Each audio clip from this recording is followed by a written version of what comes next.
Hey y'all, Jonathan McGarry here, and this is Off the Page, Genesis chapter 9. And this is what God made jump off the page to me today as I read this chapter several times. Genesis chapter 9 tells us of the aftermath of the flood and the repopulation of the planet by those who were preserved on the ark. A few things occurred to me as I read this passage, but one thought in particular jumped off the page.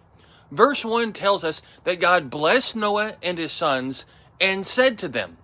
The God of the Bible is a God who delights in blessing those that honor him, obey him, and belong to him. Yes, God does have to judge sin, and yes, God does have to discipline us when we sin. But at the heart of God is a desire to bless his people. God blessed Noah and his sons in several ways in this passage.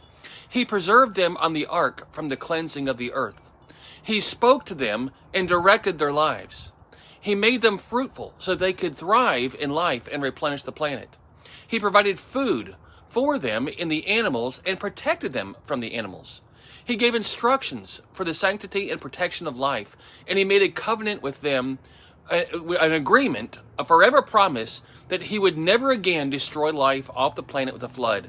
And he gave them a perpetual sign in the sky with the rainbow so that they could be reminded of the promise and agreement that God had made.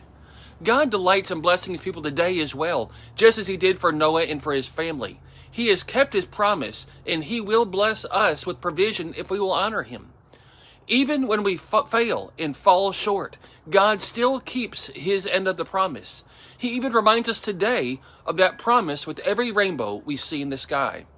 He is a great God and worthy God to be praised and honored and worshiped. So what about you? Did you see what I saw? Did God show you something else or something different? Seek him in his word. He will be found, and that is the whole point of us reading his love letter to us, to seek him, to know him, and have a relationship with him. Let God speak to you today.